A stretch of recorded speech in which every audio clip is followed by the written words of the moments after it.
40 है। हमने समीक्षा की है सभी गन शॉप्स की बिहार में, पाए हैं कि उसमें से करीब 30 बोर्ड लगा हुआ है, कभी खुलता भी नहीं दुकान। ये एसटीएफ के द्वारा किया गया है, क्योंकि एसटीएफ ही सबसे ज्यादा संगठित अपराध के खिलाफ किया जाता है। तो वैसे गन शॉप्स को हम लोग चाहेंगे कि उनकी अनुज्ञप्ति रद्द हो। साथ ही साथ जब वेरिफिकेशन होगी, ऐसे जितने लोग हैं जो बुजुर्ग हो गए हैं, जो हथियार नहीं उठा सकते हैं, तो उनको आर्म्स लाइसेंस की जरूरत भी है क्या है। फिर नेशनल एक निडाल बोलते हैं, आर्म्स लाइसेंस का पोर्टल है। अब सभी हथियार उस पोर्टल पर रहना है। तो जो उस पोर्टल पर नहीं है, एक आदमी के पास पहले 3 मैक्सिमम हथियार हो सकते थे, 2-3 साल पहले नियम आया कि 2 से ज्यादा हथियार आप नहीं रख सकते हैं, और भी नडाल पर दिखना चाहिए, यूनिक नंबर दी जाती है। तो ये अगले 3 महीना में इलेक्शन के पूर्व इसका स्ट्रिक्ट हम लोग कॉम्प्लायंस करने की कोशिश करेंगे। मकसद 2, एक तो इलेक्शन में कोई डिस्प्ले नहीं करें, दूसरा मेन मकसद है कि गन शॉट इंजरी वाली जो हत्याएं और घटनाएं घट रहे हैं, उसमें रोकथाम हो सके। तो इस पर डिटेल जब प्रस्ताव हम लोग प्रस्तुत कर देंगे तो आपके समक्ष रखेंगे।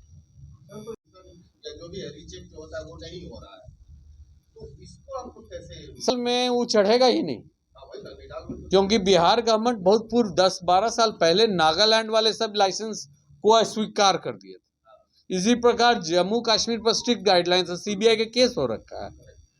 तो निडाल में अगर नहीं चढ़ा है और कोई लेके घूम रहा है तो जेल जाएगा। सिक्योरिटी कंपनी वाले लोग का भी हम लोग चेकिंग कर रहे हैं। तो अभी कई जगह 7.315 को तो मान लिया 315 देखिए 2 ही है, एक तो गन शॉप में जो बिकती है वो, और दूसरा है जो वर्दी वाले पिलफ्रेज, वो आर्मी के कैंटोनमेंट से, पुलिस पैरामिलिट्री दोनों से। तो ऑलरेडी हम लोग का बिहार पुलिस के जितने भी इकाई हैं वहाँ आदेश चली गई है कि आप अपना स्टॉक पंजी मिला लें। अब बिहार में तो ये सब जो कोर्ट में जो प्रतिनियुक्त रहते हैं वो तो डिसमिस ही होते हैं, परंतु जो भी जैसे नक्सल वाले इलाका, मुठभेड़ में चलेगी 50 गोली दिखाएंगे, 100 गोली चलेगी, 50 पॉकेट में।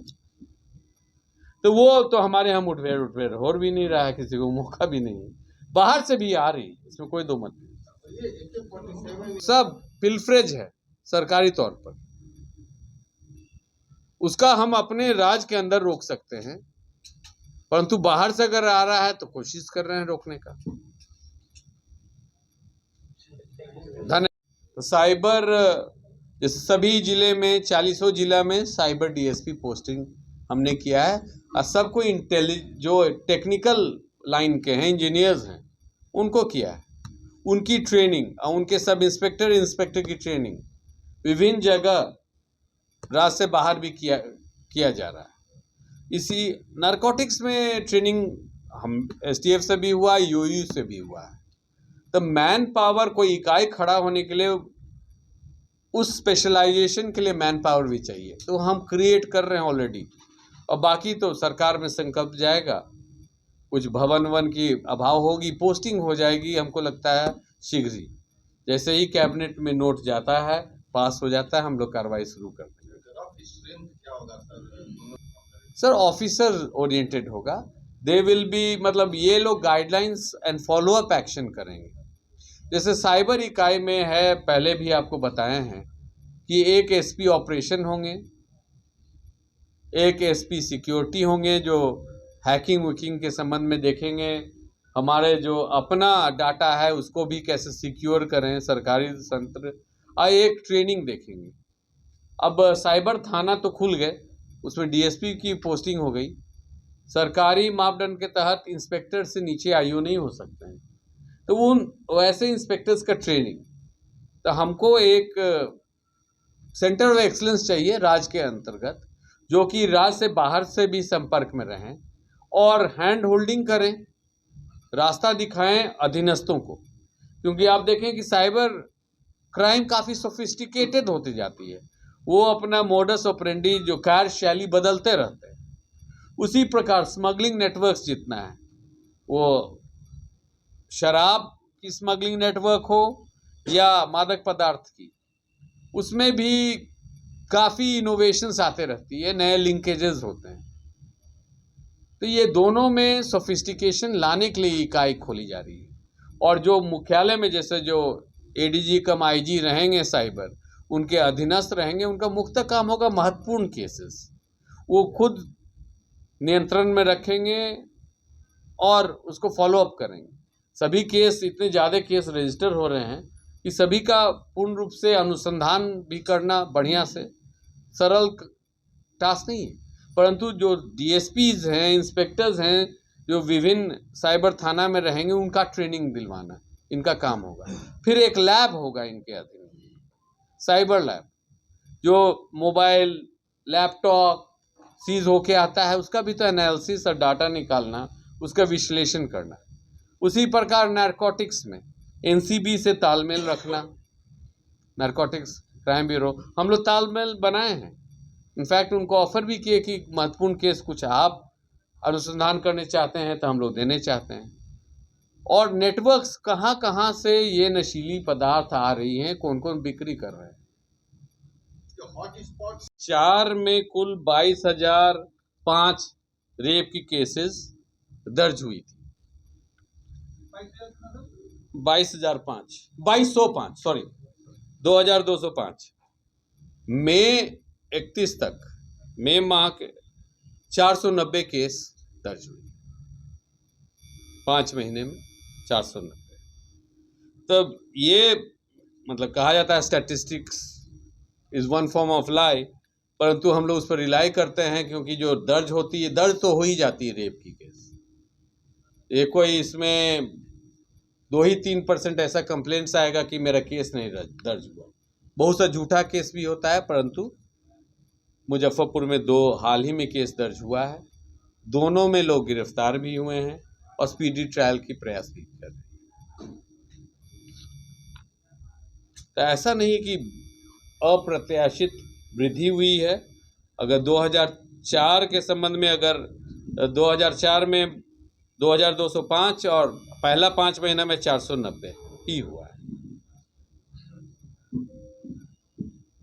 मंथली एवरेज निकालिएगा तब पिछले वर्ष 184 रेप केसेस पर माह हो रहा था और पहला 5 महीना में हमारे यहाँ 98 पर माह हो रहा है।